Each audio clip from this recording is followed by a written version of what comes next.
Hello Sandeep. Hello.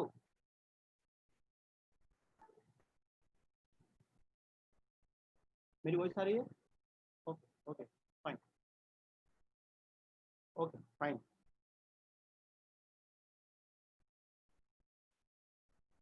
अभी अभी अभी मैं ऑडिबल हूँ क्या? Okay fine fine fine.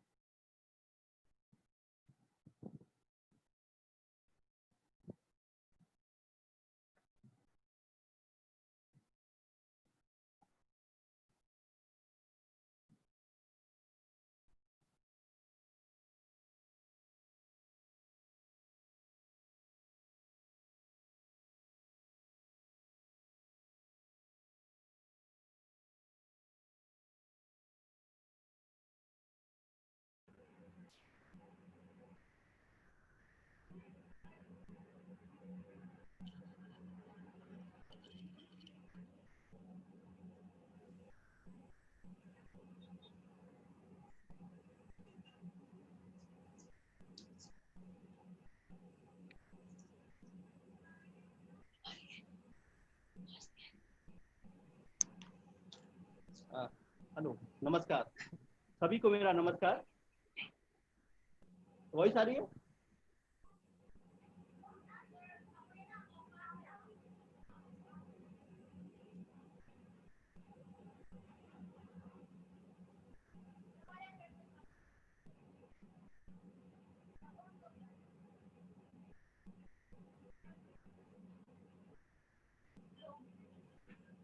Now can you hear me? Okay. नमस्कार सभी को मेरा नमस्कार। तो अवरीश सर, आप हमें सुन सकते हैं क्या? हाँ, सुन रहा हूँ, सुन रहा हूँ, हेलो। सुन रहा हूँ। Okay okay okay sir. Okay okay okay fine sir. Hello. Yes. सभी को मेरा नमस्कार। अब टाइम आ चुका है आज के प्रोग्राम को शुरू करने का। मैं गजेंद्र प्रताप सिंह, इस वेब संगोष्ठी का संयोजक, आप सभी का हार्दिक स्वागत करता हूं। जैसे कि हम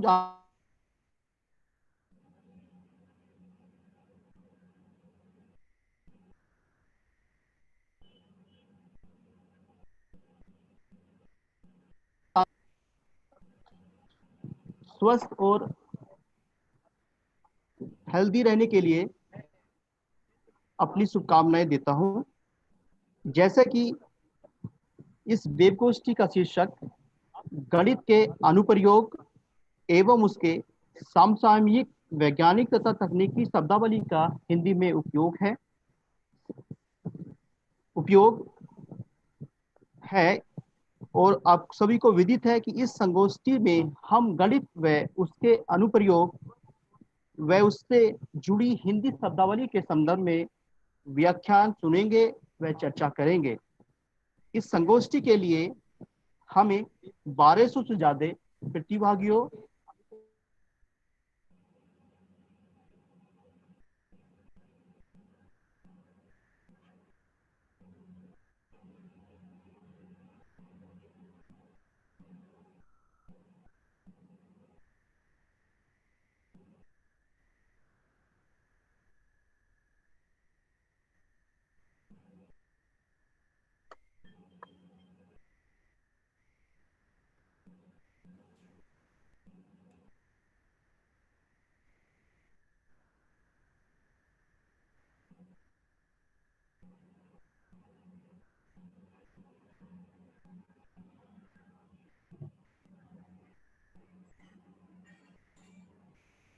थीम से जुड़ा हुआ है वो लाभान्वित होगा।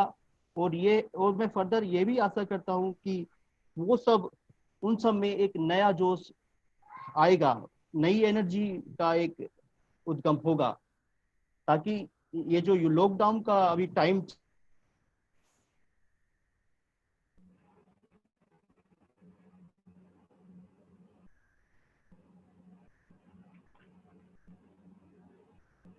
वक्ता हैं, जो हमारे अतिथि अतिथिगण हैं, उनके बारे में मैं थोड़ा बताना चाहता हूँ कि कौन कौन अवेलेबल हैं। तो इस इनोग्रल सत्र में या उद्घाटन इनोग्रल सेशन में, उद्घाटन सत्र में हमारे साथ हैं आयोग से डॉक्टर ब्रजेश कुमार सिंह, जो इस प्रोग्राम के कोऑर्डिनेटर हैं, CSTT से हैं। एंड हमारे गेस्ट ऑफ ऑनर्स हैं प्रोफेसर अवनीश कुमार, जो आयोग के अध्यक्ष हैं, CSTT आयोग के अध्यक्ष हैं MHRD गवर्नमेंट ऑफ इंडिया से। एंड दूसरे हमारे अतिथि हैं प्रोफेसर सुधीर प्रताप सिंह, JNU से हैं और JNU में प्रोफेसर हैं। एंड दूसरे गेस्ट हैं हमारे साथ में प्रोफेसर शानदार अहमद, जो हमारे school of computational and integrative sciences के डीन हैं। एंड चीफ गेस्ट हैं हमारे साथ में रजिस्ट्रार जवाहरलाल नेहरू यूनिवर्सिटी से डॉक्टर प्रमोद कुमार जी। एंड फिर वोट ऑफ थैंक के लिए डॉक्टर संदीप कुमार पांडे जी हैं, जो बाद में ब्रीफ करेंगे, जो एक मैथमेटिशियन भी है और एक लिंग्विस्टिक भी है। तो इस टोटल, उसके बाद में हमारा टेक्निकल सत्र शुरू होगा। तो इस टेक्निकल सत्र में आज के जो टॉपिक रहेंगे एंड जो हमारे एमिनेंट स्पीकर्स हैं, वो हैं प्रोफेसर नीता शाह, जो कि गुजरात यूनिवर्सिटी से हैं। एंड प्रोफेसर टरकेश्वर सिंह हैं, जो बिट्स गोवा से हैं। प्रोफेसर मांगे राव हैं, जो जो देहरादून से हैं, ग्राफिकरा यूनिवर्सिटी से। एंड प्रोफेसर हरीश शर्मा हैं हमारे साथ में, जो कोटा से जुड़े हुए हैं। तो ये अपने अपने व्याख्यान प्रस्तुत करेंगे पूरे प्रोग्राम में। इन प्रोग्राम को मॉडरेट करने के लिए हमारे साथ में रहेंगे डॉक्टर सपना रतन साहा, हमारे साथ में रहेंगी मॉडरेटर। एंड दूसरी जो मॉडरेटर रहेंगे हमारे साथ में डॉक्टर अरोरा हैं, हमारे JNU से, जो हमारे school of computational, doctor Kavita Arora, school of computational integrated sciences में कंकरेंट फैकल्टी हैं और AIRF में वहाँ फैकल्टी हैं। 4 सेशन रहेंगे। इनको सेशन को चेयर करने के लिए मैं हमारे प्रोफेसर अवनीश सर रहेंगे, उनको चेयर करेंगे सेशन को।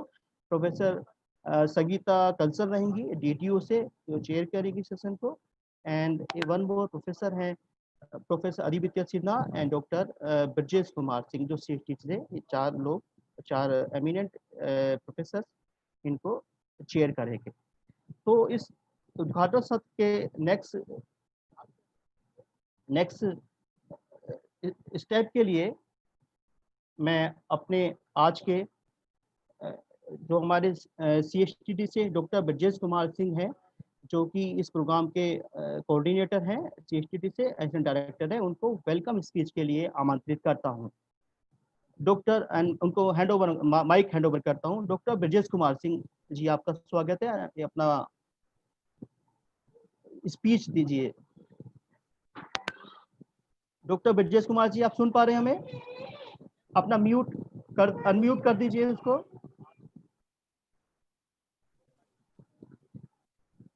अनम्यूट है, ठीक है।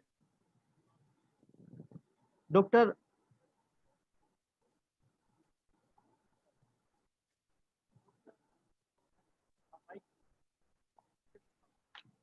ब्रजेश कुमार जी,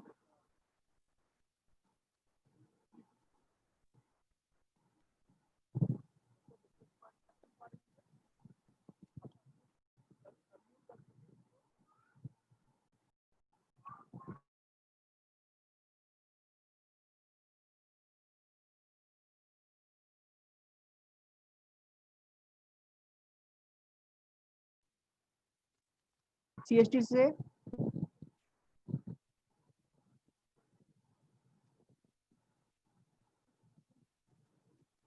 शायद कनेक्शन नहीं हो पा रहा उनसे।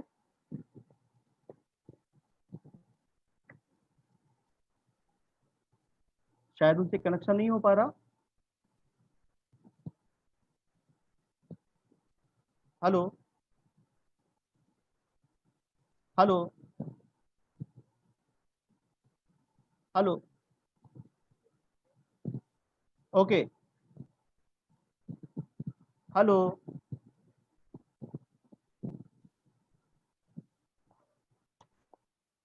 डॉक्टर विजेश कुमार जी, आप सुन पा रहे हैं हमें?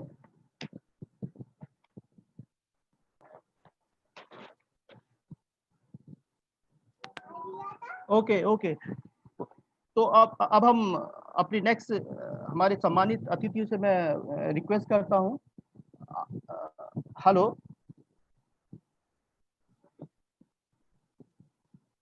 आपकी हेलो। आवाज आ रही है, आप बोलिए। ओके ओके ओके, ठीक है ठीक है। तो नाउ मैं अपने जो हमारे आज के अतिथि हैं, हमारे जो आज के अतिथि हैं प्रोफेसर अवधेश कुमार जी, उनके बारे में थोड़ा सा मैं इंट्रोड्यूस कराना चाहता हूं। ओके, तो हमारे एस्टीम गेस्ट हैं professor Avnish Kumar, chairman CSTT government of India, and presently working as chairman Commission for Scientific and Technical Technology, and formerly he was the director of Center Hindi Directorate, Department of Hindi Higher Education, Ministry of Human Research, Research Development, Government of India. Professor Avneesh completed his MSc from Meerut University and PhD and MPhil from University of Roorkee, and PhD in mathematics from Gurukul Kangri University from Haridwar. इनका research interest है modelling, optimisation techniques, distributed computing system, and इनके पास career में sir ने assistant scientific officer के रूप में MHRD में ऑलरेडी काम कर चुके हैं 1995 से 1999 तक। उसके बाद में सर ने बुंदेलखंड यूनिवर्सिटी में ज्वाइन किया एज असिस्टेंट प्रोफेसर टिल 1999 में। 99 के बाद में सर ने ज्वाइन किया CSTT आयोग 2017 में, and till that he is working on this. अब तक प्रोफेसर अवनीश कुमार ने मोर देन 500 कॉन्फ्रेंसेस को ऑर्गेनाइज किया है और बहुत सारे नेशनल इंटरनेशनल कॉन्फ्रेंसेस में सर अपना व्याख्यान प्रस्तुत कर चुके हैं। सर को इन 2002 में professor RC Malhotra best teacher award and gold medal भी मिल चुका है for outstanding contribution to the university. And sir को अभी रिसेंटली 2016 में भारत विकास अवार्ड द्वारा सम्मानित भी किया गया है। अभी तक प्रोफेसर अवनीश कुमार सर ने 14 PhD स्टूडेंट को गाइड किया है एंड 27 MPhil स्टूडेंट, एक वन MBA स्टूडेंट को सर ऑलरेडी गाइड कर चुके हैं। एंड प्रोफेसर अवनीश सर ने 80 से ज्यादा रिसर्च आर्टिकल पब्लिश किए हैं जो नेशनल और इंटरनेशनल जर्नल में हैं, और 2 से ज्यादा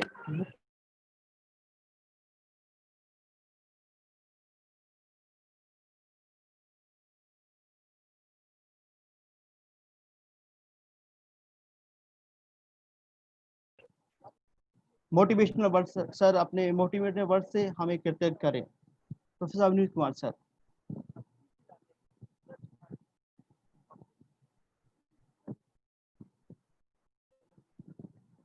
sir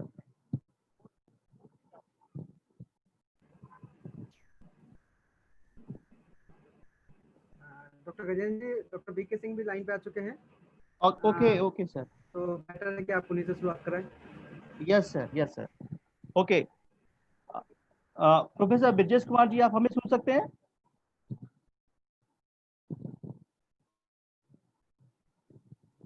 hello professor Brajesh Kumar ji. हाँ सर, जुड़ रहे हैं, डॉक्टर ब्रिजेश सर जुड़ रहे हैं अभी।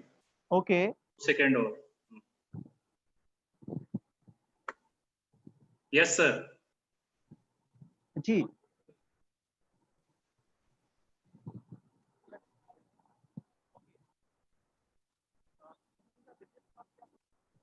सर मैं आपको आमंत्रित करता हूं कुछ शब्द बोलने के लिए आयोग की साइड से।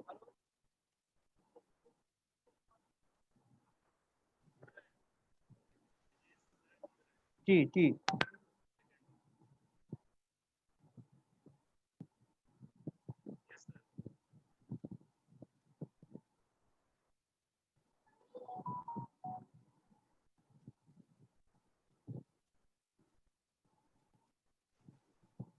सर सर के यहाँ इंटरनेट की थोड़ी सी प्रॉब्लम दिख रही है यहाँ से, तो ओके। मैं आमंत्रित करना चाहूंगा प्रोफेसर अवनीश कुमार सर को अपने उद्घोषण भाषण के लिए। Sir please.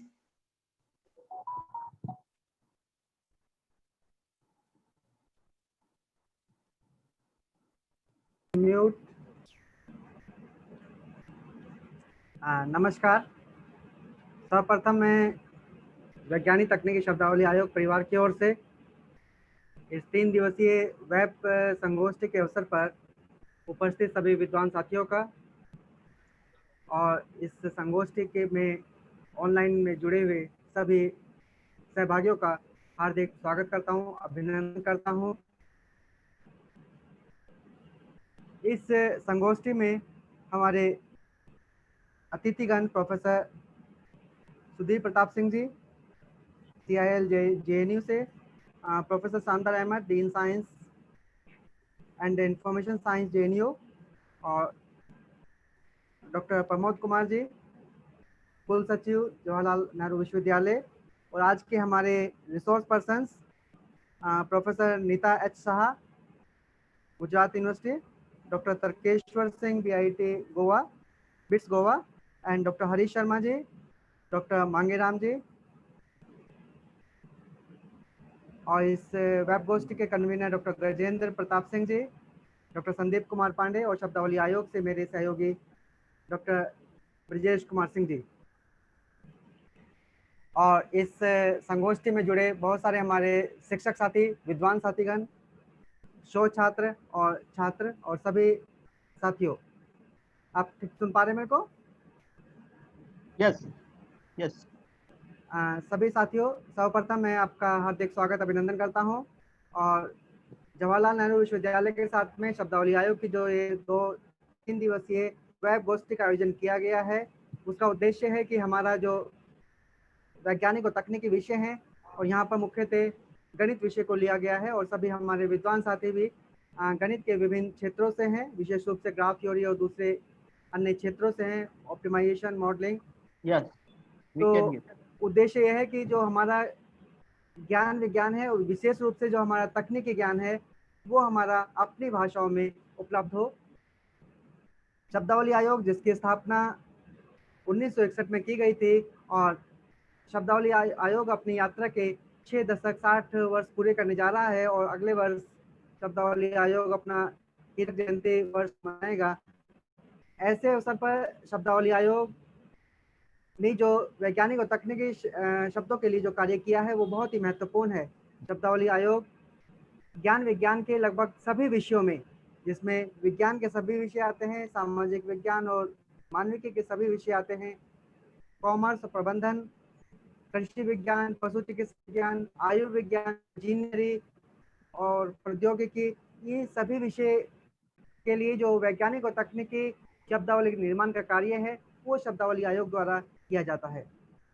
शब्दावली निर्माण का कार्य एक अति महत्वपूर्ण कार्य है, एक ऐसा कार्य है कि जो बहुत ही जटिल कार्य है, और ये कार्य सर्वथा अनुवाद की प्रक्रिया से भिन्न होता है।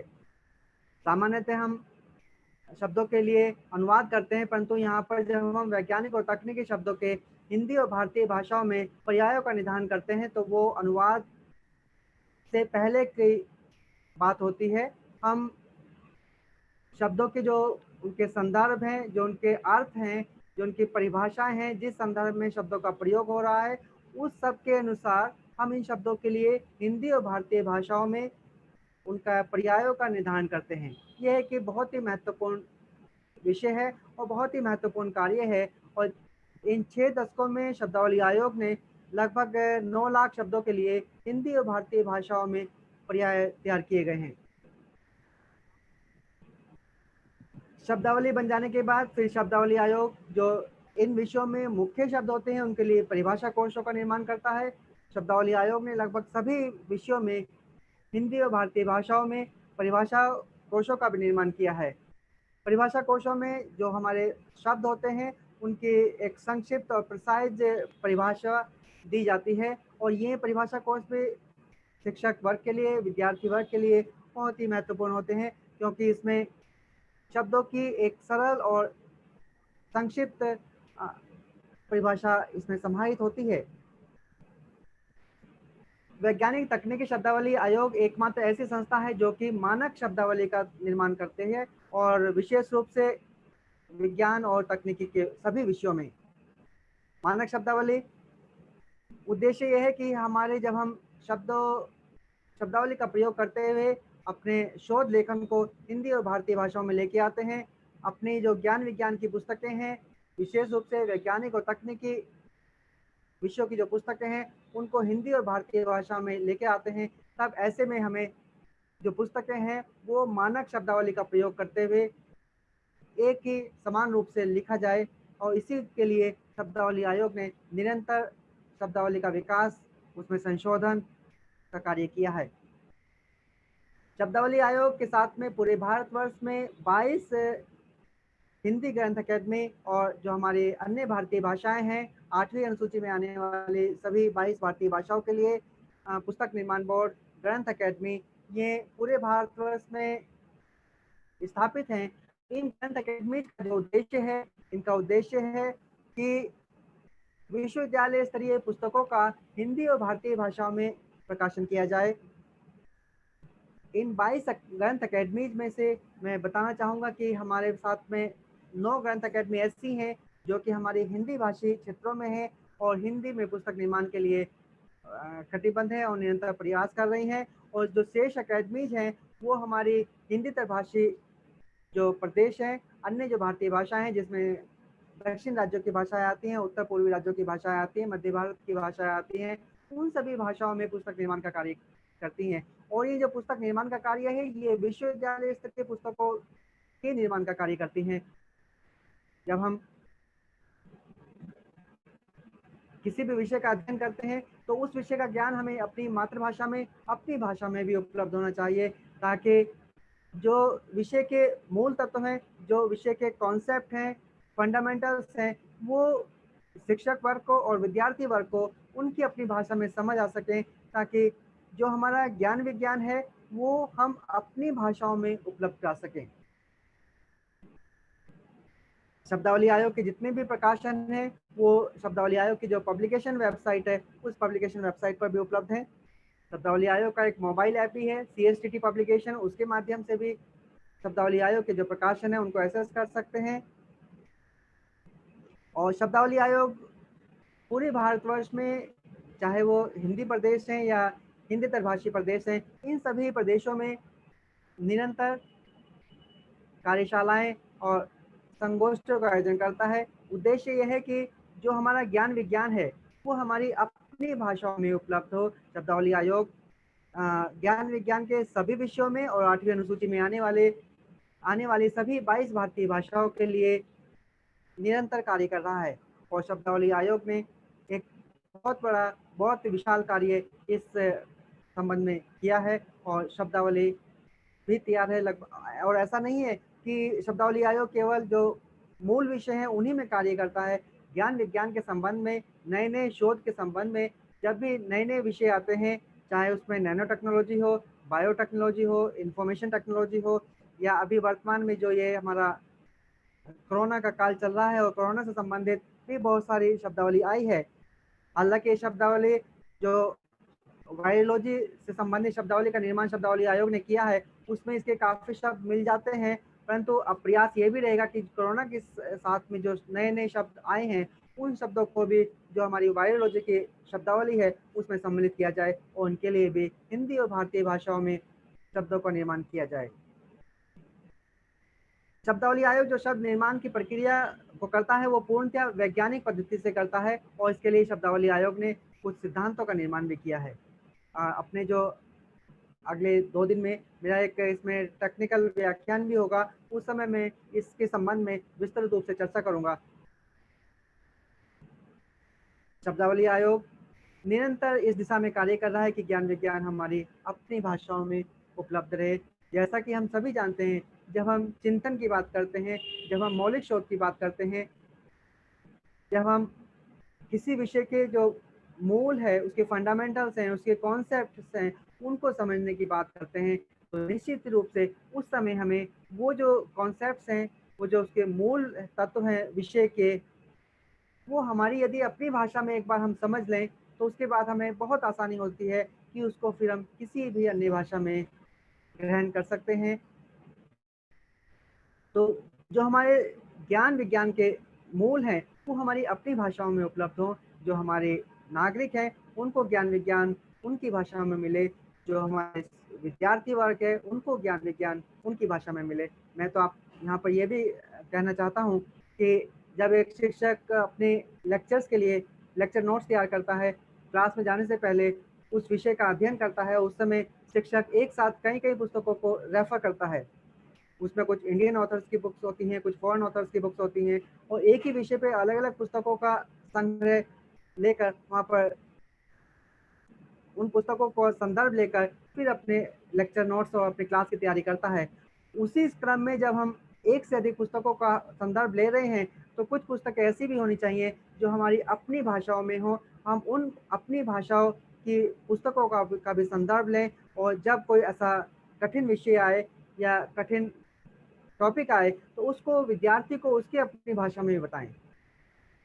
शब्दावली आयोग ने विश्वविद्यालय स्तरीय लगभग 15,000 से भी अधिक शीर्षकों से पुस्तकें ज्ञान विज्ञान के विभिन्न विषयों में और 8वीं अनुसूची में आने वाले सभी 22 भारतीय भाषाओं में ग्रंथ अकेडमियों के माध्यम से प्रस्तुत कराई हैं, और ये कार्य निरंतर चल रहा है। शब्दावली आयोग 2 शोध पत्रिकाएं भी प्रकाशित करता है। ये दोनों शोध पत्रिकाएं जो विश्वविद्यालय अनुदान आयोग की केयर लिस्ट है, उसमें भी अनुमोदित हैं, और पूर्व में भी जब हमारी संगोष्ठियां हुई हैं, उसमें जो हमारे प्रतिभागी और विद्वान साथियों के जो उसमें लेख आए हैं, उन लेखों का संकलन भी इन पत्रिकाओं के माध्यम से प्रकाशित कराया गया है, और दोनों ही पत्रिकाएं ऑनलाइन माध्यम से भी उपलब्ध हैं। इसमें एक पत्रिका है विज्ञान गरिमा सिंधु और दूसरी पत्रिका है ज्ञान गरिमा सिंधु। विज्ञान गरिमा सिंधु में विज्ञान और तकनीकी से संबंधित लेखों का संकलन किया जाता है, तथा ज्ञान गरिमा सिंधु में जो हमारे सामाजिक विषय हैं, मानविकी है, उससे संबंधित जो भी हमारे लेख होते हैं, उन सब का संकलन किया जाता है। तो आने वाले सत्रों में मैं इस पर विस्तार से चर्चा करूंगा। आज इस जो हमारी 3 दिवसीय वेब गोष्ठी जो कि जवाहरलाल नेहरू विश्वविद्यालय और शब्दावली आयोग के संयुक्त तत्वाधान में आयोजित की जा रही है, उसमें मैं एक बार पुनः फिर जो हमारे अतिथि हैं आज के, उन सभी का हार्दिक स्वागत करता हूं, अभिनंदन करता हूं, और आशा करता हूं कि यहाँ पर जो हमारे व्याख्यान होंगे, उससे जो हमारे सभी साथीगण हैं, वो सभी लाभान्वित होंगे, और ज्ञान विज्ञान के एक अनेक नए क्षेत्रों में भी हम उनको अपनी भाषा में उनकी प्रस्तुति करने में समर्थ होंगे। और ये कोई कठिन कार्य नहीं है, एक थोड़ा सा प्रयास की आवश्यकता है। यदि हम ये प्रयास करें, तो निश्चित रूप से हम अपने ज्ञान विज्ञान को, जो हमारे पास नॉलेज है, उसको हम अपनी भाषाओं में उपलब्ध करा सकते हैं। और यदि हम सभी शिक्षक साथी, विद्वान साथी ये निश्चय करें कि हम अपने विषय से जुड़े हुए कुछ विषयों को हिंदी में या अन्य भारतीय भाषाओं में उपलब्ध कराएंगे, यदि हम एक दो से भी शुरुआत करते हैं, तो हम बहुत सारे विषयों को हिंदी में और 8वीं अनुसूची में आने वाली अन्य भारतीय भाषाओं में हम उनको उपलब्ध करा सकते हैं। और ये विद्यार्थियों के लिए साहित्य जो होगा हिंदी और भारतीय भाषाओं में, ये विद्यार्थियों के लिए, शिक्षक वर्ग के लिए बहुत ही महत्वपूर्ण होगा, और इनका उनको बहुत ही लाभ मिलेगा। तो इस संगोष्ठी के लिए मैं डॉक्टर गजेंद्र प्रताप जी का, डॉक्टर संदीप पांडे जी हमारे साथ निरंतर शब्दावली आयोग में जुड़े रहते हैं बहुत सारे एक्टिविटीज़ में, और मैं देख पा रहा हूँ प्रोफेसर प्रमोद कुमार जी जो कुलसचिव हैं जवाहरलाल विश्वविद्यालय के, वो भी हमारे साथ लाइन पे आ चुके हैं। मैं आपका भी हार्दिक स्वागत करता हूँ, अभिनंदन करता हूँ। और बाकी हमारे सभी साथीगण हैं जो हमारे रिसोर्स पर्सन्स हैं, उनका भी मैं स्वागत और अभिनंदन करता हूँ। और इन्हीं शब्दों के साथ मैं अभी इस उद्घाटन सत्र में अपनी वाणी को विराम देता हूं, और गजेंद्र प्रताप जी और उनकी टीम को इस वेब गोष्ठी के आयोजन के लिए मैं एक बार पुनः धन्यवाद देता हूँ, और सभी को धन्यवाद और जय हिंद।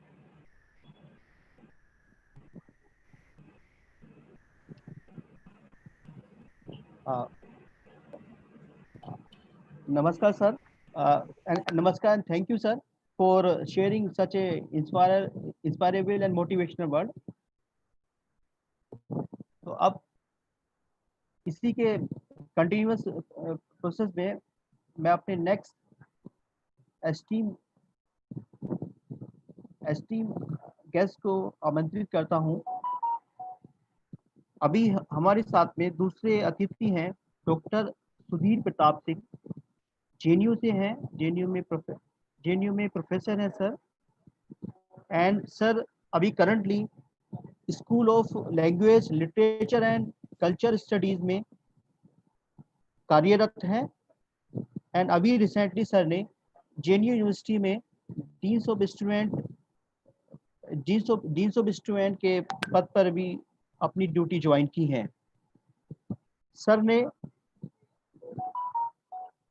ने अपना अर्लियर कैरियर जो है वो Aurobindo college university of Delhi से स्टार्ट किया था, एंड पीजी सर ने मेरठ यूनिवर्सिटी से किया हुआ है। सर का specialisation medieval and modern Hindi poetry में है। Professor Sudhir Kumar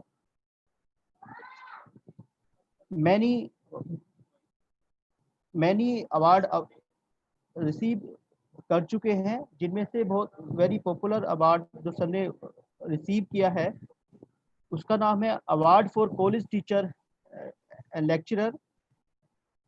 and sir को साहित्य सम्मान भी मिल चुका है।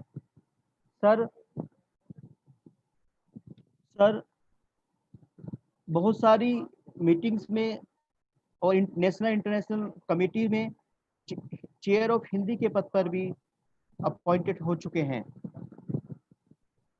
सर का साइंटिफिक एंड टेक्निकल ग्लोसरी बनाने में भी एक महत्वपूर्ण योगदान है। हिंदी की टर्मिनोलॉजी के रूप में सर ने काम किया है। राइट नाउ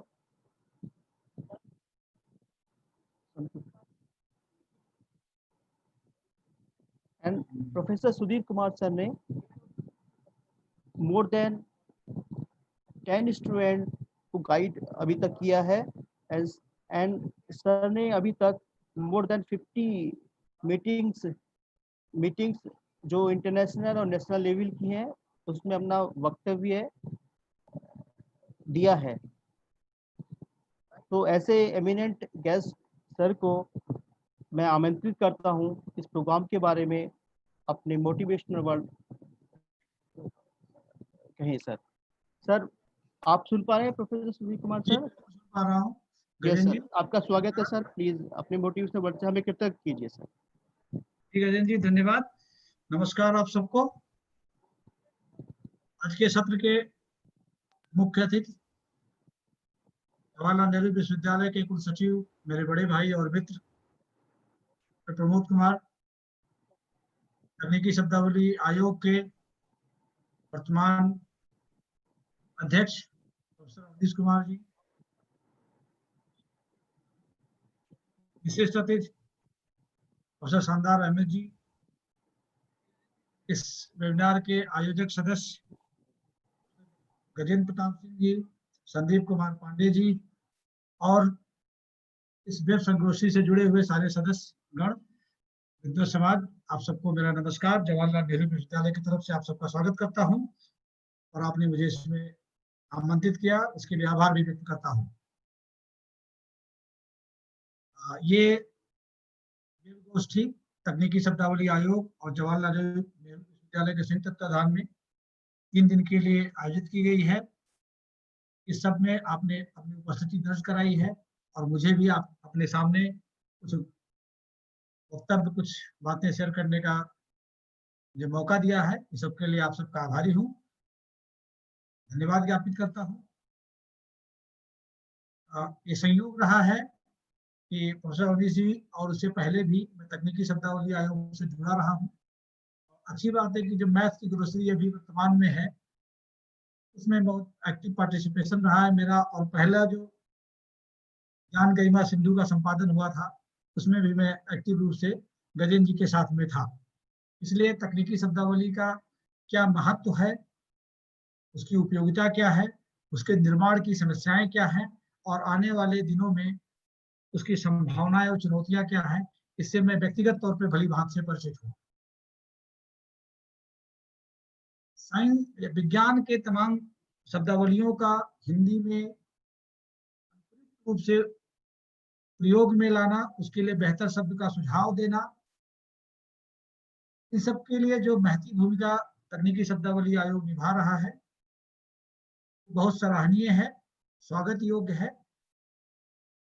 सबसे महत्वपूर्ण बात जो मैंने इस तकनीकी शब्दावली के निर्माण के दौरान महसूस किया, इसलिए भी बहुत महत्वपूर्ण है कि हमारे पास कोई मानक शब्द नहीं है। अगर हिंदुस्तान में किसी शब्द के अनुवाद को लेके या उसके अर्थ को लेके किसी मानकीकृत शब्दावली का प्रयोग करना है तो भारत सरकार और दुनिया के तमाम देश इन्हीं के द्वारा बनाए गए विभिन्न मोड में, वो कभी ग्लोसरी है, कहीं डिक्शनरी है, जिस भी रूप में हो उसको स्वीकार करते हैं और वो बताते हैं कि किसी विज्ञान के या समाजशास्त्र के तमाम शब्दावलियों का वास्तविक अर्थ क्या होगा और उसका प्रयोग में कैसा लाया जाएगा और मानकीकृत रूप क्या होगा। ये सीएसटीटी का बहुत महत्वपूर्ण रोल है। इसके लिए पूरे टीम को और अध्यक्ष जी को विशेष तौर पे मैं बधाई देता हूँ। एक बात जो मैंने महसूस किया, मैं आज वही शेयर करना चाहूंगा आप लोगों से, स्पेशली जब मैथ की ग्लोसरी बन रही थी तब ऐसे बहुत सारे शब्द हैं, जैसा अभी अवनीश जी ने बोला कि वो कंप्यूटर में भी आते होंगे, कंप्यूटर साइंस में भी, मैथमेटिक्स में आएंगे, फिजिक्स में भी आएंगे, बाकी अन्य विधाओं में, साइंस के अन्य स्ट्रीम में भी आते हैं, लेकिन उसके प्रयोग में अंतर आ जाता है। और कभी कभी देखेंगे कि कंप्यूटर के जो ग्लोसरी है या डिक्शनरी है उसमें जो उसका मायने लिखा हुआ है वो मैथमेटिक्स के डिक्शनरी में नहीं लिखा हुआ है और इससे बहुत सारे कंफ्यूजन होते हैं। लेकिन जब मैं खुद इससे लगता था कि ये शब्दावली आयोग इतनी बड़ी गलती कैसे कर सकता है, लेकिन जब मैं इससे जुड़ा और इस पर काम करना शुरू किया और स्पेशली 3 साल तक करीब मैंने मैथमेटिक्स के ग्लोसरी के साथ काम किया था, उसके बाद वो ग्लोसरी आज उपलब्ध है, तो मैंने देखा कि अर्थ की संभावनाएं क्या है। शायद मैं हिंदी का प्रोफेसर होते हुए भी किसी भी शब्द के सटीक अर्थ, मतलब कोई शब्द अपना सटीक अर्थ बता देता है जिससे अधिकांश लोगों में कम्युनिकेट हो सके और सार्थक मायने हो, वो बहुत महत्वपूर्ण होता है। भाषा में पढ़ते दौरान और साहित्य पढ़ते दौरान मैंने यही सीखा है, लेकिन क्या साइंस में इसी रूप में प्रयोग होता था? शायद नहीं। लेकिन जब मैंने शब्दावली बनाने की प्रक्रिया में अपनी भागीदारी निश्चित करने लगा और हिंदुस्तान के विभिन्न कोनों से आए मैथमेटिशियन के साथ बैठा और काम करना शुरू किया, तो मैंने देखा, जैसे मैं भूगोल मेरा बहुत प्रिय विषय रहा है और मैंने बीएससी के दौरान पढ़ा था, वहां भी शब्द आता था मैनीफोल्ड, और मैथमेटिक्स में भी आता है मैनीफोल्ड और कंप्यूटर साइंस में भी आता है मैनीफोल्ड। इन मैनीफोल्ड के तीनों जगहों पे अर्थ अलग अलग है। और मैथमेटिक्स में इसका लिया गया बहुबलन।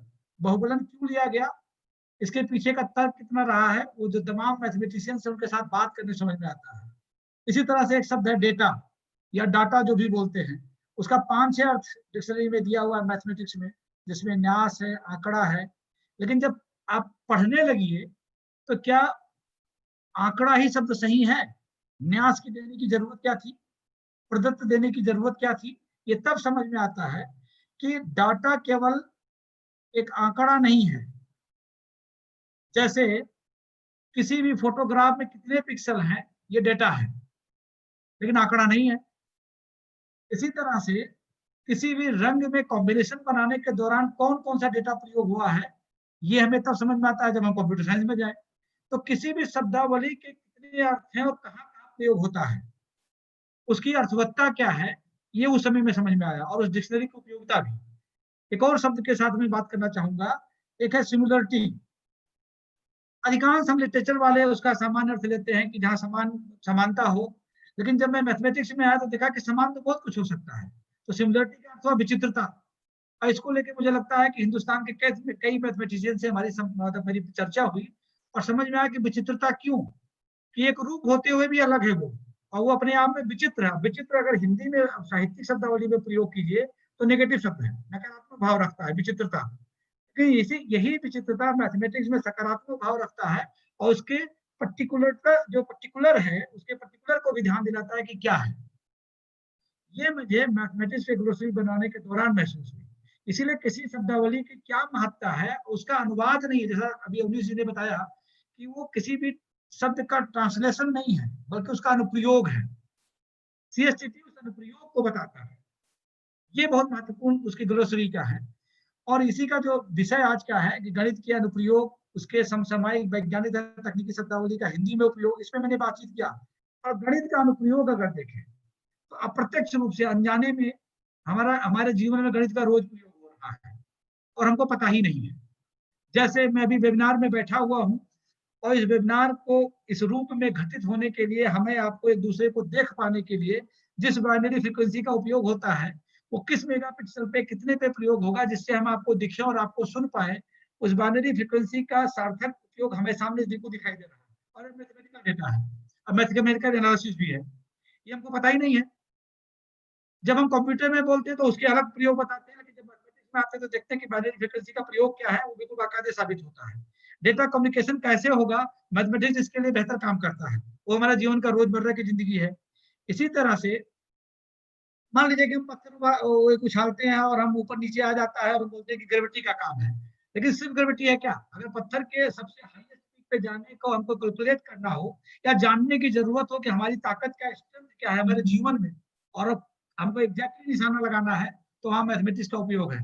और ये आम तोड़ने से लेके पहाड़ तोड़ने तक में सब में काम आता है। एक पत्थर आम तोड़ने के लिए उछा रहा हूँ कि एक पत्थर को मैं तालाब को उसकी हाइट नापने के लिए किसके लिए क्या हूँ, ये मेरे जीवन में मैथमेटिक्स का रोज प्रयोग है। और इस प्रयोग को सहज और सुलभ बनाने के लिए हिंदी भाषी प्रदेश में हिंदी वाले भाषी प्रदेश वाले लोगों को बेहतर सुविधा देने के लिए सीएसटीटी या इस तरह के आप सारे विद्वान जन मिल के जो काम कर रहे हैं, वो आप सबका इसके लिए साधुवाद ही दिया जा सकता है, आभारी हुआ जा सकता है। और एक भाषाविद होने के कारण मैंने अपने जीवन में जिसको महसूस किया है वो आपके सामने शेयर किया है। आपने मुझे 5 मिनट का समय दिया था, शायद मैंने कुछ ज्यादा लिया, इसके लिए मुझे खेद है। माफी के साथ आप सबको धन्यवाद देता हूँ, आपने मुझे इनवाइट किया। आभार, नमस्कार। धन्यवाद सर अपने वर्ड शेयर करने के लिए sir, thank you so much. तो अब इस नेक्स्ट कंटिन्यूशन में हमारे पास जो नेक्स्ट स्पीकर है, जो नेक्स्ट गेस्ट है हमारे, वो प्रोफेसर शानदार अहमद हैं, जो हमारे school of computational and integrative sciences में डीन के पद पर कार्यरत हैं। एंड उन्हीं की हेल्प से हम लोग इस प्रोग्राम को ऑर्गेनाइज कर पाए हैं इस सिस्टमेटिक वे में। सर को बोला गया, सर से रिक्वेस्ट किया, सर आप एक ये प्रोग्राम में एज ए कन्वीनर इसको होस्ट करना चाहता हूँ। तो सर ने मुझे विदाउट किसी डिले किए हुए सर ने कहा कि आप करिए, गो हैड। तो हमने फिर इस प्रोग्राम को शुरू किया। आज इस 3 दिवसीय प्रोग्राम को ऑर्गेनाइज करने में हम सफल हुए। एंड प्रोफेसर शानदार का specialisation area right now machine learning and data mining है। एंड अभी सर का एक रिसेंटली आर्टिकल भी पब्लिश हुआ है जो कोविड पर बेस्ड है। सर मल्टी डायमेंशनल में काम कर रहे हैं। बेसिकली सर का जो बैकग्राउंड है वो फिजिक्स बैकग्राउंड है, पीएचडी फिजिक्स में है। सर ने लास्ट 10 इयर्स में जापान में एज ए प्रोफेसर भी वर्क किया है। एंड 2015-16 में सर ने जेएनयू को ज्वाइन किया है। एंड सर का जो ब्लेसिंग्स है अभी हम लोग के ऊपर रहता ही है। तो सर पे मैं रिक्वेस्ट करता हूँ, प्रार्थना करता हूँ, सर अपने कुछ वर्ड्स कहें प्रोग्राम के बारे में और थोड़ा सा स्कूल के बारे में शेयर करें sir. Yes, hand over to Shandar sir.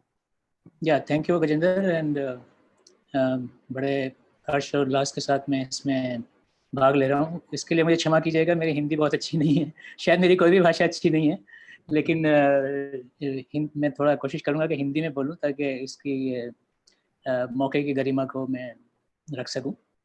ये एक बहुत अच्छा काम है साइंस की शब्दावली का निर्माण करना। मुझे याद है कि मैं खुद एक किसी इंग्लिश स्कूल से मैंने एजुकेशन नहीं लिया है, मैं भी एक वर्नाकुलर स्कूल से आया हूँ। मेरा स्कूल उर्दू स्कूल होता था और मेरी मदर टंग उर्दू है। लेकिन मैं समझ सकता हूँ कि एक राष्ट्रभाषा की क्या स्थिति, क्या जगह है हमारे लिए, कितना महत्व है हमारे जीवन में। मैं इस पे कुछ थॉट्स अपने इस तरह से कहना चाहूँगा कि हम किसी भी ज्ञान को अपनी मातृभाषा में इसलिए प्राप्त करना चाहते हैं ताकि वो हमारे लिए आसान हो, ताकि हमारी जो ऊर्जा है वो हम जिस चीज़ को पढ़ रहे हैं, जिस कॉन्सेप्ट्स को हम डेवलप कर रहे हैं उसमें खर्च हो, ना कि उसके शब्दों में खर्च हो। क्योंकि बहुत सारे शब्द ऐसे होते हैं जो अपने साथ अपने एक अर्थ लेकर आते हैं। अगर हमारी वो मातृभाषा नहीं होती है तो हमें उस अर्थ तक पहुंचने में बहुत समय लगता है। तो शब्द हमारी अपनी मातृभाषा की शब्दावली होने के कारण हम उस शब्द के, उस कॉन्सेप्ट के, चाहे वो साइंस का है या सोशल साइंस का है या हिस्ट्री का है, उस तक पहुंचने में जो फासला है वो कम होता है। इसलिए मातृभाषा में हमें अपने ज्ञान को लेना चाहिए। और इसीलिए डिफरेंट कंट्रीज़ ने, मैंने जापान में काम किया, चाइना है, मलेशिया है, डिफरेंट जो हमारे साउथ ईस्ट एशिया के कंट्रीज़ हैं, सब ने अपनी मदर टंग को प्रमोट किया है और टाइम टू टाइम वो इंग्लिश में और अपनी मदर टंग में बैलेंस करने के लिए कोशिश करते रहते हैं। तो इसमें एक थॉट ये भी है कि जब हम अपना मदर टंग को हम इसलिए अडॉप्ट कर रहे हैं, मातृभाषा को इसलिए अडॉप्ट कर रहे हैं ताकि हमारी ऊर्जा हमारे ज्ञान में लगे, ना कि शब्दावली में लगे। तो किसी ना किसी को शब्दावली का कार्य करना है, किसी ना किसी को उस शब्दावली को अवेलेबल कराना है ताकि लोग उसको यूज़ कर सकें। और उस डायरेक्शन में जो पॉलिसी मेकर हैं, जो गवर्नमेंट्स हैं, उनका रोल बहुत इंपॉर्टेंट हो जाता है। जैसे चाइना में एक ज़माने में 20 लैंग्वेजेस होती थी जिनका अलग अलग स्क्रिप्ट था, अलग अलग बोलने का तरीका था, लेकिन गवर्नमेंट ने उसको यूनिफाई किया और अब एक चाइना में एक स्टैंडर्ड नेशनल लैंग्वेज है। तो लैंग्वेज का जो स्टैंडर्डाइजेशन है, उसका जो फर्स्ट स्टेप है वो शब्दावली का है। उसके बाद ग्रामर आता है। तो ग्रामर में भी कई बार ऐसा होता है, कोई चीज़ इंग्लिश में लिखी है, उसको हमें ट्रांसलेट करना, हिंदी में ट्रांसलेट करना ईजी नहीं होता है। तो ये सब चीज़ें, और इसमें जो लोग काम कर रहे हैं, मैंने देखा बहुत अच्छी इनॉग्रल एड्रेस में अविनाश कुमार जी ने इसको हाईलाइट किया इश्यूज़ को, और कैसे वो कंट्रीब्यूट कर रहे हैं इसमें शब्दावली डेवलप करने में। गजेंद्र इसमें बहुत दिन से काम कर रहे हैं, इसमें बड़े खुशी की बात है। और हमारा स्कूल के तौर पे मुझे खुशी है कि इस समय मैं एक डीन हूँ और इसमें भाग ले सकता हूँ, कुछ कंट्रीब्यूट कर सकता हूँ। हमारा स्कूल इंटरडिसिप्लिनरी स्कूल है, school of computational and integrative sciences है। तो हमारा काम बेसिकली डिफरेंट सब्जेक्ट्स को इंटीग्रेट करना है, उनके प्रॉब्लम्स के सोल्यूशन आइडेंटिफाई करने हैं, नई प्रॉब्लम्स को देखना है। एक बात और मैं लैंग्वेज में कहना चाहूँगा कि लैंग्वेज का एक सिर्फ पर्पस जो है वो एक तो ये होता है कि हमारे पास जो नॉलेज आ रही है, जो ज्ञान आ रहा है, वो हमारी मातृभाषा में आए, हमारे लिए आसान हो। एक दूसरा होता है, इससे एक इकोनॉमिक एक्टिविटी भी डेवलप होती है, क्योंकि हमारा जो इकोनॉमिक एक्टिविटी की जो बेसिस है वो है ज़्यादा से ज़्यादा लोगों के पास एम्प्लॉयमेंट हो, ज़्यादा से ज़्यादा लोगों को अपनी एबिलिटी के अकॉर्डिंग काम करने की अपॉर्चुनिटी मिले। तो हमारे बहुत सारे लोग ऐसे हैं जिन्होंने दूसरी नई लैंग्वेजेस नहीं सीखी हैं, या इंग्लिश जानते हैं या हिंदी जानते हैं या दोनों लैंग्वेजेस जानते हैं, उनको इससे बहुत सी अपॉर्चुनिटीज़ मिलती हैं कंट्रीब्यूट करने के लिए, और ऐसी चीज़ में कंट्रीब्यूट करने के लिए जो हमारे मानवता के लिए, हमारे देश के लिए और हमारे समाज के लिए लाभदायक हो सकती हैं। तो इन छोटे से विचारों के साथ मैं धन्यवाद करता हूँ गजेंद्र जी का कि उन्होंने मुझे इसमें आमंत्रित किया, और शब्दावली कमेटी का धन्यवाद करता हूँ कि वो एक अच्छा सराहनीय काम कर रहे हैं, और मैं उम्मीद करता हूँ कि ये काम और आगे बढ़ेगा और अच्छे इसके अंदर इसका स्तर बढ़ेगा और इसका एक्सपेंशन बढ़ेगा। मैं उनको मुबारकबाद देता हूँ काम करने के लिए। Thank you very much. धन्यवाद सर। सर, आपके बारे में एक बात बतानी तो मैं भूल ही गया। आप एक प्रोफेसर के साथ में, साइंस प्रोफेसर के साथ में आप एक बहुत अच्छे पोइट्री भी लिखते हैं, बहुत अच्छी है। आप प्रिंसिपल इन्वेस्टिगेटर हैं उस ग्रुप के, उसका नाम है साइंस पोइट्री एंड प्रेस्टिशियस थिंकिंग। तो ये बड़ी अच्छी बात है। फेसबुक पे आपके लाइव चलते रहते हैं, तो मैं भी काफ़ी इंस्पायर रहता हूँ आपके उससे। थैंक यू सर, शेयर करने के लिए अपना world and good words and experience. All the best. Thank you sir. तो अब हमारे बीच में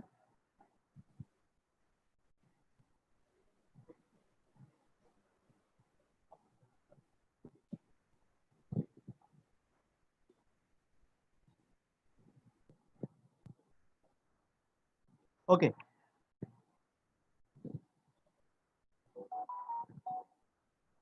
अब हमारे साथ में है जो नेक्स्ट हमारे गेस्ट हैं, चीफ गेस्ट हैं professor Pramod Kumar, registrar Jawaharlal Nehru university, जिसका सभी को काफ़ी टाइम से सुनने का इंतजार है। तो अब मैं सर के बारे में थोड़ा बताना चाहता हूँ।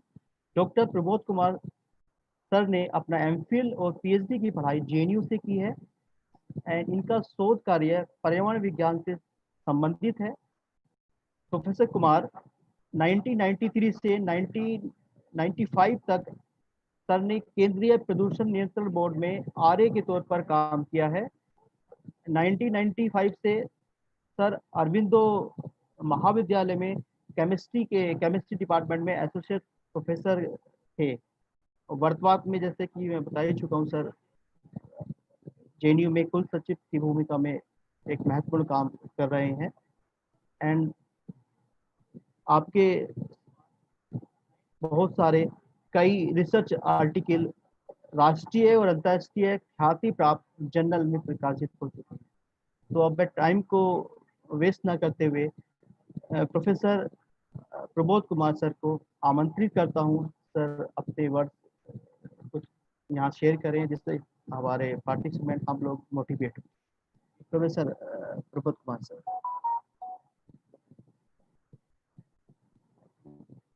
सर माइक सर, माइक करिए, your mike is not.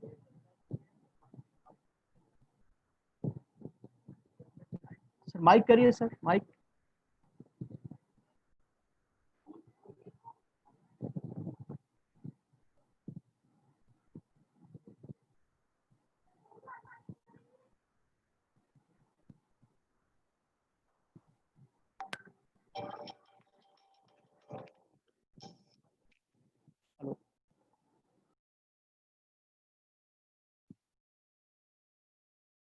Hello, हाँ, am I audible? Yeah, you are audible sir, आप सुनाई दे पा रहा है सर आपका। Yes sir. आदरणीय अविनाश कुमार जी, संदार अहमद जी, प्रोफेसर सुधीर प्रताप सिंह गजेंद्र जी एवं आज के इस वेबिनार में उपस्थित सारे विद्वतजन,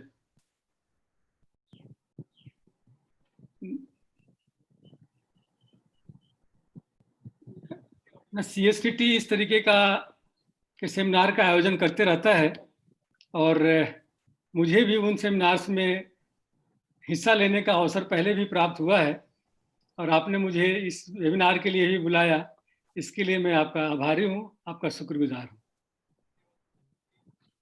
अभी हम सब जानते हैं, या दूसरे शब्दों में कहें तो ये मानव जीवन का एक सहज सुलभ गुण है, वह अपने जीवन को बिल्कुल सहज बनाने की कोशिश करता है और कभी कभी जीवन को सहज बनाने की कोशिश में वो अपने द्वारा रचे हुए जाल में ही फंस जाता है। कुछ अच्छी चीजें होती हैं जिसको भूल जाता है, कुछ ना जरूरी चीजों को भी जरूरत की समझ करके उसके ओर भागने लगता है और अपने बुने हुए जाल में फंसता है और उस जाल का कभी कुछ नाम देता है, कभी कुछ नाम देता है। ऐसा ही एक नाम अभी चल रहा है कोरोना। कोरोना ने हमें शारीरिक, सामाजिक और आर्थिक तीनों ही ढंग से हमें परेशान किया है और इससे निपटने के लिए, इससे बचने के लिए हम लोगों ने अपने आप को आइसोलेट किया है, घरों में बंद किया है। लेकिन मानव का एक गुण होता है कि वो एक दूसरे से इंटरेक्ट करेगा। भले ही आज हमें सामाजिक दूरी बनाने के लिए कहा जाता है, लेकिन मनुष्य का ये स्वभाव में नहीं है कि वो सामाजिक दूरी बना के रखेगा, तो उससे निपटने के लिए कुछ ना कुछ कोशिश करता है। उसी तरीके से हमारे ऊपर आई हुई आर्थिक विपत्ति को भी दूर करने के लिए कोई ना कोई प्रयास कर रहे हैं। तो इस टर्म में इस क्रम में दो शब्द अभी बहुत प्रचलित हुए हैं। एक वो शब्द है जिसका हम अभी उपयोग कर रहे हैं, वेबिनार, और दूसरा है आत्मनिर्भर। वेबिनार शब्द हम लाए हैं सामाजिक दूरी को कम करने के लिए, या हम आपसी संबंध को बनाने के लिए, अपने विचारों को, अपने ज्ञान को आदान प्रदान करने के लिए। और आत्मनिर्भरता शब्द हम लाए हैं अपने ऊपर आई हुई आर्थिक विपत्ति को दूर करने के लिए। लेकिन ये आत्मनिर्भरता और वेबिनार, ये दोनों शब्द कोई कोरोना के कोख से जन्म नहीं लिए हैं। ये शब्द पहले से थे, लेकिन ये प्रयोग में नहीं आए थे। यदि आप आत्मनिर्भरता और भारत का संबंध देखेंगे, और आप जितना पीछे जाएंगे, इतिहास में जितने पीछे जाएंगे, आप देखेंगे कि भारत का आत्मनिर्भरता के साथ उतना ही बढ़िया संबंध रहा है। और जब तक हम आत्मनिर्भर थे, और करीब करीब आप देखेंगे 18वीं सदी तक हमारी जो आत्मनिर्भरता थी, ये हमारे पास जमी हुई थी। और उस समय आप देखेंगे कि पूरे मुल्क, पूरे विश्व का 23%, जो आखिरी हमारा जो जीडीपी था, पूरे विश्व का 23% हमारे पास था, क्योंकि हम आत्मनिर्भर थे। आज आत्मनिर्भरता की बात फिर से एक बार आई है। हमारे आत्मनिर्भरता जो सरकार ने जो पॉलिसी दी है, उसमें 5 बातों का जिक्र किया है। आत्मनिर्भर होना चाहते हैं तो आपका बढ़िया इंफ्रास्ट्रक्चर होना चाहिए। यदि आप आत्मनिर्भर होना चाहते हैं तो आपकी इकोनॉमी स्ट्रांग होनी चाहिए।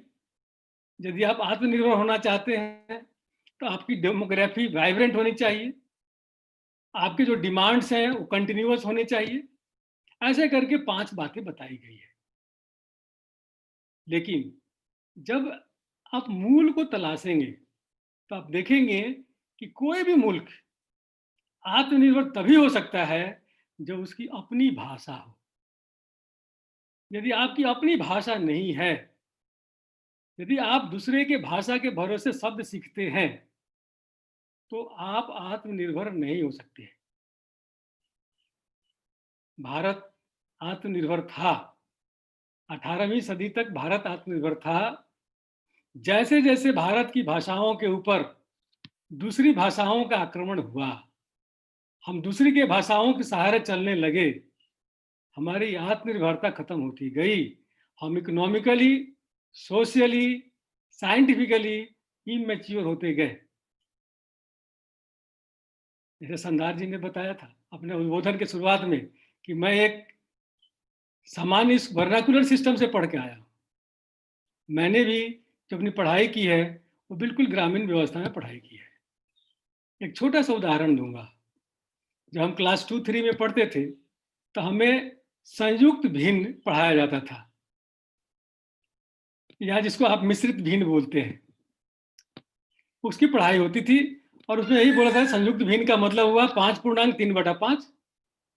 5 पूर्णांक है, 3 अंश है, 5 हर है।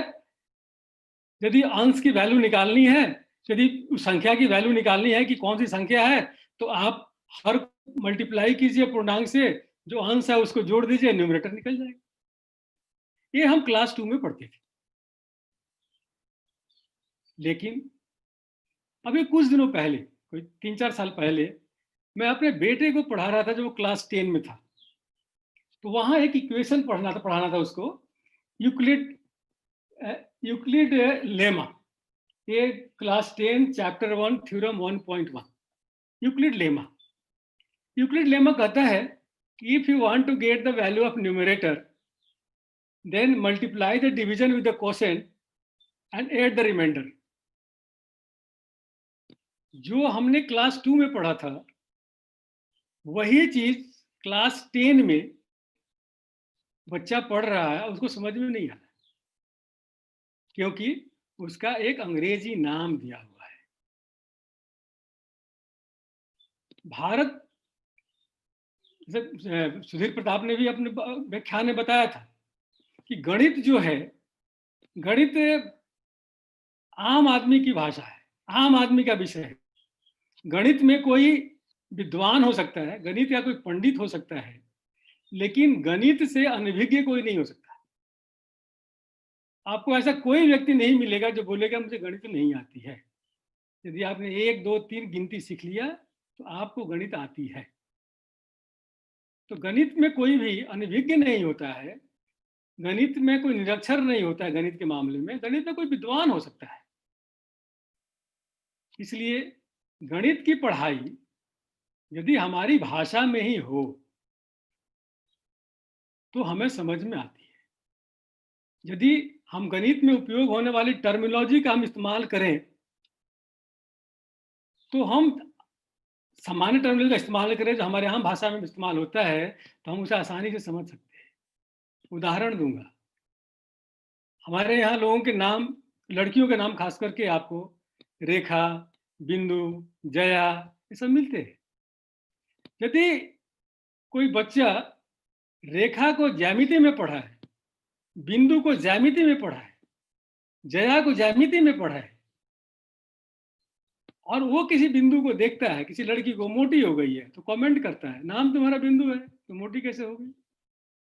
यदि उसी बिंदु की जगह पर उसको पॉइंट पढ़ाने लगे, उसी रेखा की जगह पर उसको लाइन पढ़ाने लगे, उसी जया की जगह पर उसको हम साइन पढ़ाने लगे तो कहाँ उस बात को समझ पाएगा। तो यदि हम अपनी भाषा में हम अपने विज्ञान को, हम अपने गणित को पढ़ाते हैं तो हमारी समाज की भाषा होती है जिसको समझना, समाज में देखना। हम गणित को देख सकते हैं, हम बिंदु बोलते हैं तो बिंदु को महसूस कर सकते हैं, बिंदु हमारे यहाँ नाम है। यदि रेखा हमें कोई छोटी दिखती है तो हम बोलते हैं नाम रेखा है, तू इतनी मोटी कैसे हो गई। रेखा को हम जानते हैं कि वो पतली होती है, लंबी होती है। यदि उसके अनुरूप किसी का व्यवहार नहीं है तो हम बोलते हैं तुम अपने नाम के अनुरूप नहीं हो। तो हमारी जो पढ़ाई है वो हमारी यदि भाषा में होती है तो हम उसे अच्छे ढंग से समझ पाते हैं। और मैंने शुरू में इसे कहा कि गणित, खास करके आज के जो सेमिनार का, आज की जो 3 दिवसीय जो संगोष्ठी है, इसका जो विषय है बहुत ही उपयोगी है, क्योंकि गणित आम व्यक्ति की भाषा है, आम व्यक्ति का विषय है जिसको हर व्यक्ति को समझना है। यदि हम उसको उसी की भाषा में समझाएं तो निश्चित रूप से हम अच्छे ढंग से समझा पाएंगे। इसलिए मेरा मानना है कि वैज्ञानिक एवं तकनीकी शब्दावली आयोग जिस ढंग से इस काम को कर रही है, शब्दों को पुनर्स्थापित कर रही है, प्रश्न है कि क्या हम जिस भाषा में पढ़ाई किए थे क्या पुनः उस भाषा को ला सकते हैं? क्या एक बार हम फिर से न्यून कोण, समकोण, अधिक कोण, पुनर्युक्त कोण का इस्तेमाल करें, या अब जो हम शब्दों का इस्तेमाल करते हैं उसी के सहारे जाएं? मेरा मानना है कि समय ज्यादा नहीं बीता है। भाषा उपयोग से शुरू होती है। भाषा यदि आप उपयोग करेंगे, शब्दों का यदि आप उपयोग करेंगे तो जीवंत रहती है। यदि उन शब्दों का उपयोग करना बंद कर देंगे तो धीरे धीरे वो शब्द लुप्त हो जाते हैं। बहुत बढ़िया एग्जाम्पल है, हमारे मेट्रो ने सेंट्रल सेक्रेटरी को केंद्रीय सचिवालय बोलना शुरू किया। हर व्यक्ति जानता है केंद्रीय सचिवालय, अब लोग सेंट्रल सेक्रेटरी बोलना शुरू हो गए हैं। क्या हमने कभी सोचा था कि यूनिवर्सिटी को विश्वविद्यालय के नाम से जाना जाएगा? लेकिन दिल्ली यूनिवर्सिटी के पास जो मेट्रो है उसका नाम विश्वविद्यालय रखा गया। हर व्यक्ति विश्वविद्यालय को जानने लगा है। तो अब विश्वविद्यालय और सचिवालय शब्दों का प्रयोग, उनके पूरक शब्द जो अंग्रेजी में सेंट्रल सेक्रेटेरिएट और यूनिवर्सिटी शब्द थे, उनसे ज्यादा उपयोग में आने लगा है। इसलिए मेरा स्पष्ट मानना है, और वैज्ञानिक एवं तकनीकी शब्दावली इस विषय में काम कर भी रही है, हम यदि उन पुराने शब्दों का इस्तेमाल पुनः करें जिन शब्दों का हमारे पास सामाजिक मान्यता प्राप्त है, यदि उनका इस्तेमाल हम गणित में करें तो निश्चित रूप से हम उस ध्येय को प्राप्त कर सकते हैं। हम गणित को हर व्यक्ति के पास पहुंचा सकते हैं, अच्छे ढंग से पहुंचा सकते हैं। एक बार पुनः आप सबने मुझे बुलाया, यहाँ आने का मौका दिया, आप सबका एक बार फिर से धन्यवाद ज्ञापन करता हूँ। और इस सेमिनार के बाद हम अच्छी चीज़ें निकालेंगे, और यहाँ जो लोग भी आए हैं जितने भी नए शब्दों को सीखेंगे, अपने परिवार में अपने साथ जुड़े हुए लोगों को, अपने सहकर्मियों को भी उन शब्दों के बारे में परिचय कराएंगे। इसी विश्वास के साथ मैं अपनी वाणी को विराम देता हूँ। धन्यवाद। धन्यवाद सर, आपने बिल्कुल सही कहा sir. Mathematics is a language, that means we can write entire universe, we can see or we can visualize, we can feel our true and fro things with the help of mathematics. Actually mathematics जो चीजें हमें दिखाई नहीं देती उनको दिखाई देने में बड़ा हेल्प करता है। जैसे हम सर बात करते हैं, बिजली की बात है सर आपने बिल्कुल कहा कि उसको बिंदु पढ़ाया जाए, तो अगर ऐसे पढ़ाया जाएगा तो मुझे लगता है कि हमारी जो जनरेशन है जिनको मैथमेटिक्स में इंटरेस्ट नहीं होगा वो ज्यादा इंटरेस्टेड होंगे। अब कभी कभी क्या होता है, जैसे मैंने कहा ना कि मैथमेटिक्स जो है जो इनविजिबल थिंग्स को विजुअल बनाता है। इलेक्ट्रिसिटी को हम नहीं देख सकते, लेकिन हम अगर मैथमेटिकल फंक्शन का यूज करें, जैसे बात करें हम y = sin x, ये एक इलेक्ट्रिसिटी का एक ग्राफ है। जैसे AC frequency 50 cycle up and down वो करती है, बंद होती है और जलती है, तो उसको बड़ा अच्छा लगेगा अगर ये चीज जो आपने सर बताया। Sir thank you very much sir, इस तरह के पुनः रिमाइंड कराने के लिए कि हम लोग उसको यूज करें। धन्यवाद sir. Thank you. Thank you. जी सर। तो अब नेक्स्ट वोट ऑफ थैंक के लिए मैं डॉक्टर संदीप कुमार जी से रिक्वेस्ट करूंगा, जो इस प्रोग्राम के कोऑर्डिनेटर भी हैं, वोट ऑफ थैंक्स के लिए आए और अब प्रस्तुत करें सबके सामने, फिर अपना सेशन स्टार्ट करेंगे। Doctor Sandeep Kumar currently JNU में ही प्रोफेसर के फॉर्म पर के रूप में कार्य करते हैं, एंड इन्होंने बीएससी कंप्यूटर साइंस में किया है, एमएससी मैथमेटिक्स में किया है, एमफिल लिंग्विस्टिक में किया है। और जैसे कि मैं इनको जानता हूँ लास्ट 3 to 4 ईयर से, इन्होंने कई सारी बुकों में एडिटर के रूप में एंड बहुत सारे पेपर भी पब्लिश किए हैं नेशनल और इंटरनेशनल जर्नल्स में। Doctor Sandeep Kumar ji, vote of thanks please कहें। Thank you doctor Gajendra ji, आपका बहुत बहुत आभार। Honourable vice chancellor professor M Jagdish Kumar sir couldn't join this webinar inaugural session because of some unavoidable circumstances. We appreciate sir's support, fully support and encourage power. I would like to convey my vote of thanks both in English as well as in Hindi simultaneously. So I start with respected chairman sir from Council of Scientific and Technical Terminology, Ministry of Human Resource and Development, Government of India, Professor Avnish Kumar sir.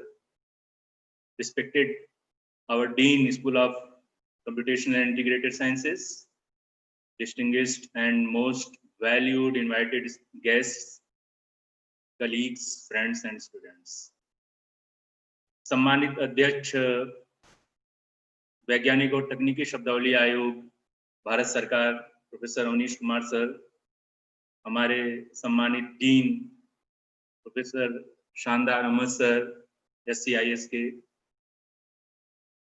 हमारे प्रतिष्ठित और आमंत्रित अतिथिगण, सहकर्मी, मित्र, छात्र, दोस्तों। On behalf of this webinar team, it's my privilege to have been asked to propose a vote of thanks on the inauguration of this national webinar on the topic application of mathematics and its contemporary use in scientific and technical terminology in Hindi. I would like to take this opportunity to place on record the contribution made by all towards the organization of this national webinar. मैं इस अवसर पर इस राष्ट्रीय webinar के संगठन की ओर से सभी के द्वारा किए जा रहे योगदान को लिखित रूप में दर्ज करने की कोशिश करूंगा। So first of all, I would like to thank the guest of honor of this event, again Professor Avnish sir, who, despite being very busy schedule, agreed to be the main guest speaker of our next sessions and address our wonderful audiences. Sir, your presence has added grandeur to today's function, and we are really thankful to you for being with us. I express my sincere gratitude to my chief guest, the Honorable Registrar of our Jawaharlal Nehru University, for sparing his time and time out of his very busy schedule and contributing towards the organizing of this event.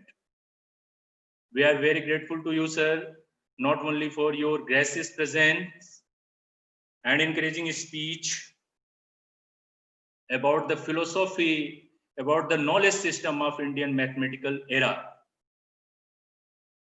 The Vedic mathematical form, how it was earlier and nowadays, how we are thriving to achieve that knowledge system in our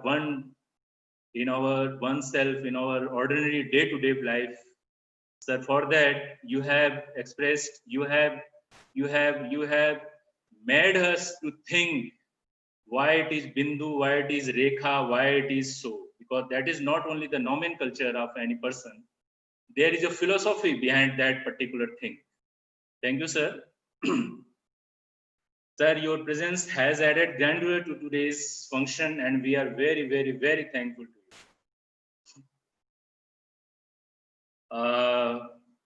Our thanks also go to the Dean, sir, Professor Sandhar, sir. Sir, your ever-willing support and motivating the faculty and the students in all aspects of area. I have heard lots about you. So our heartfelt thanks to you, sir, and to our one of guest of honors, Professor Sudhir, sir, also. He has also explained the behavioral aspect of mathematical functioning in daily life. That is also very important, because if we nomenclature any word in mathematics, that always have its Indian context. Why I will say Indian? Because in early stages, in early sessions, we will be discussing over that portions also. So thank you, sir. Sudhir, sir. Again, Assistant Director Dr. Brajesh, sir, we couldn't add him because of some internet issues. Sir, you are also one of the coordinators of this event and what is taking place right now. And you have made this gala event very successful and deserve a special thank. And of course, we are equally grateful to each and every member of this webinar team, whose patience and dedication towards their duties and the excellent organizational skills have brought the event a great success. I would like to express my sincere thanks to all the distinguished guest speakers from all over India, our invited delegate speakers, scholars, for accepting our invitation and generously giving your not only valuable time, but also your thoughts, provoking thoughts about the contemporary use of mathematics in our society. Your participation, we are sure, will add depth to the content and deliberations. Thank you all for giving your valuable thoughts. Now over to Dr. Gajendra. Hello. Yes. Thank you Dr. Sandeep. And अभी हमारे साथ में doctor Ashok शिलवरकर जी भी है, मैं उनका भी स्वागत करता हूं इस वेबिनार में, वो हमारे साथ में जुड़ चुके हैं। ओके, तो नाउ अब जो टाइम है हमारा सेशन को स्टार्ट करने के लिए है, तो टेक्निकल सेशन चलेंगे, तो 4 सेशन होंगे। पहला सेशन अभी शुरू होगा उनको मॉडरेट करेंगी डॉक्टर कविता अरोरा, जेएनयू से हैं, एंड डॉक्टर सपना रतन शाह, वो भी जेएनयू से हैं, मैथमेटिशियन है। एंड उनको चेयर करेंगी doctor Sangeeta Kansal and professor Avnish Kumar.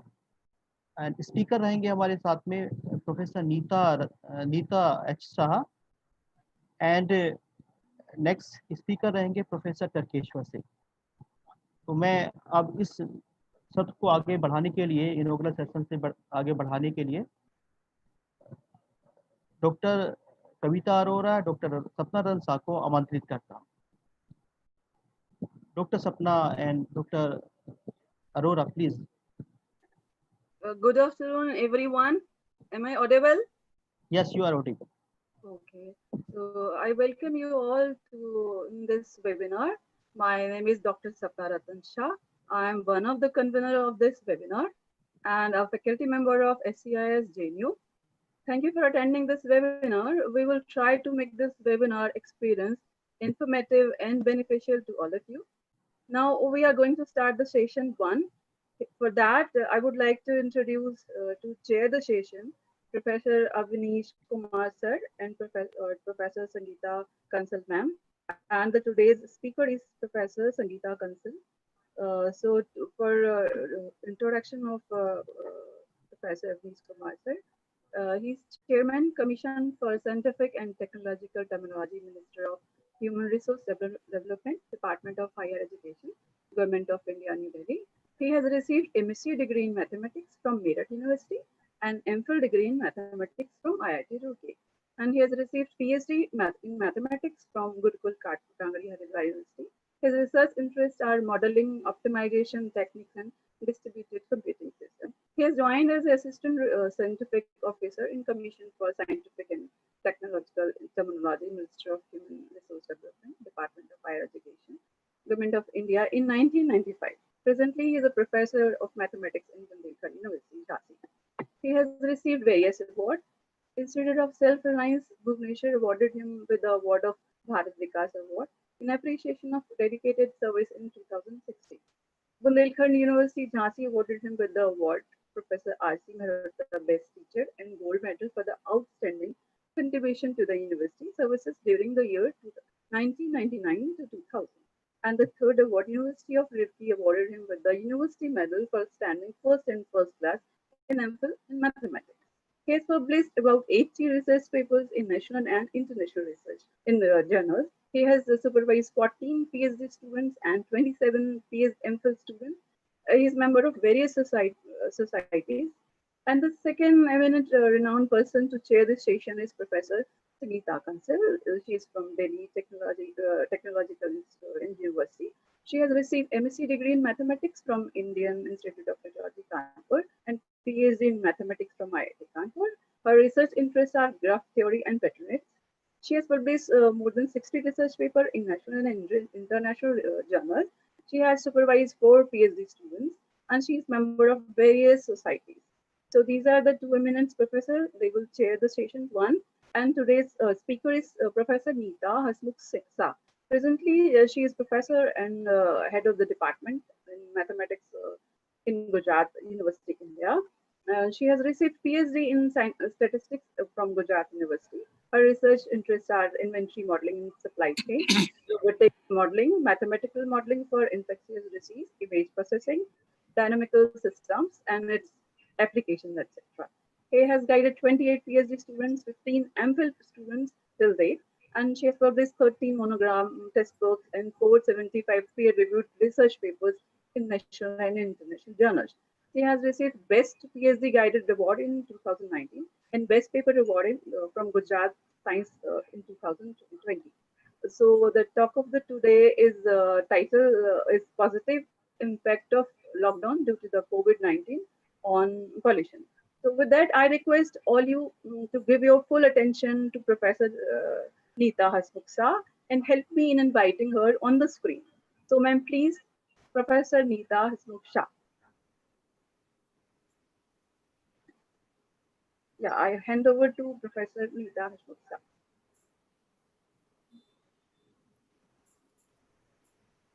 Gajendra, Gajendra ji, please unmute. Ma'am. Yeah. Okay.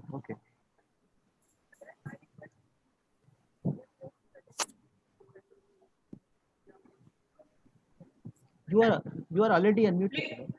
Yeah, you have unmuted, but you'll have to allow me to share my screen, sir. Okay. Wait for it. Yeah.